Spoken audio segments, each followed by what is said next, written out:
मेरा नाम अली है। एक वक्त था जब मैं इस मुल्क का जाना माना बिजनेसमैन और एक इज़्ज़तदार शख्स था। लेकिन आज मैं बहुत परेशान हूँ क्योंकि आज मेरे पास कुछ भी नहीं। ना पैसा, ना गाड़ी, ना घर। मेरा सब कुछ बर्बाद हो गया।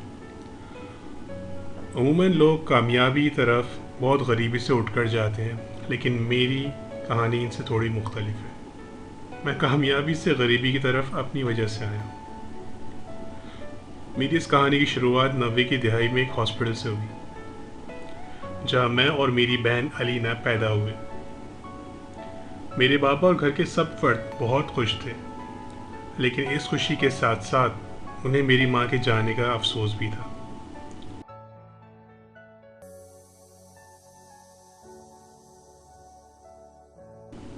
उस दिन मेरे बाबा ने ये इरादा किया कि मैं अपने बच्चों की तरबियत माँ और बाप दोनों बनकर करूँगा और उनको माँ की कमी महसूस नहीं होने दूंगा।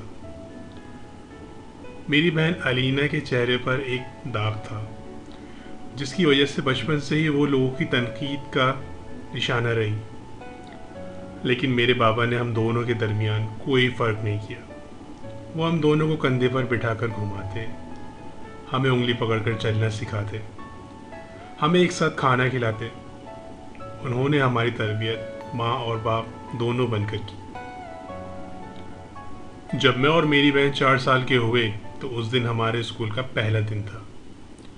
बाबा उस दिन बहुत खुश थे कि मेरे बच्चे आज स्कूल जाएंगे।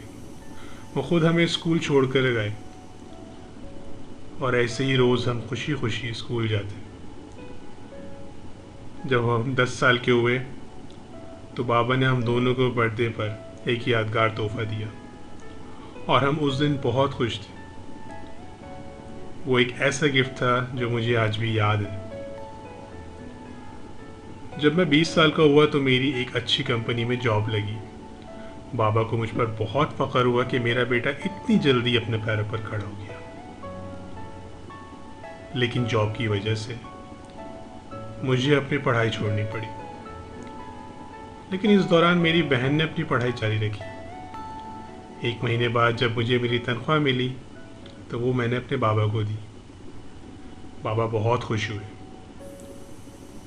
उनमें से आधे पैसे बाबा ने अपने पास रखे और आधे पैसे मुझे दे दिए। जब मैं 30 साल का हुआ तो बाबा रिटायर हुए। उन्होंने मुझसे आकर कहा कि बेटा, अब मैं रिटायर हो गया हूँ और बूढ़ा भी हो गया हूँ। बेहतर ये होगा कि घर की जिम्मेदारियाँ अब तुम संभालो। घर में कुछ अर्सा यूं ही गुजरा और उसके बाद अचानक एक दिन बाबा को फालिज का अटैक हुआ, जिसकी वजह से उनकी आधी बॉडी पैरालाइज हो गई और बदकिस्मती से वो बिस्तर पर आ गए।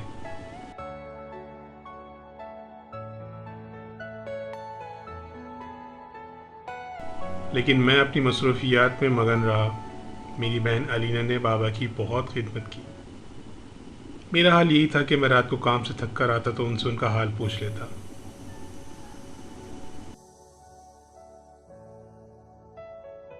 कुछ अरसे बाद बाबा को फालिज का एक और अटैक हुआ और जिसकी वजह से वो बिल्कुल मोहताज रह गए।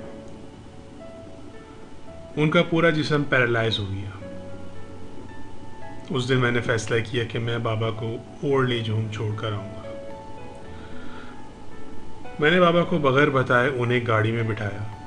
इस दौरान मेरी बहन अलीना ने मुझसे पूछा भी कि भाई, बाबा को कहाँ लेकर जा रहे हो? और मैंने सख्ती से जवाब दिया, उनको उनकी सही जगह ले जा रहा हूँ। बेचारे मेरे बाबा ये सोच रहे थे कि शायद मेरा बेटा उन्हें घुमाने ले जा रहा है। दर हकीकत ये सच नहीं था। उन्हें क्या पता कि मैं उन्हें हमेशा के लिए कहीं और छोड़ने जा रहा हूँ। ओल्ड है पहुँचते ही बाबा ने ये सोचने लगे कि मेरा बेटा मुझे यहाँ क्यों लेकर आया होगा। मैंने उन्हें कहा कि बाबा, आज से यही आपका असल घर है। हम आपको संभाल संभाल कर थक चुके हैं। ये बात सुनकर उनकी आंखों में आंसू आ गए। उस दिन मेरा बाप मेरे सामने पहली बार रोया, लेकिन मैंने फिर भी उन्हें वहीं छोड़ दिया।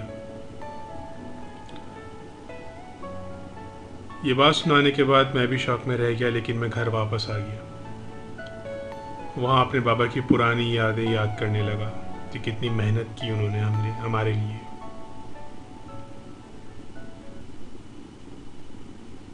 आज वक्त ये आ गया कि वो उस दुनिया में नहीं रहे, और मसरूफियत की बिना पर मैं उनकी तदफीन में भी जा नहीं सका।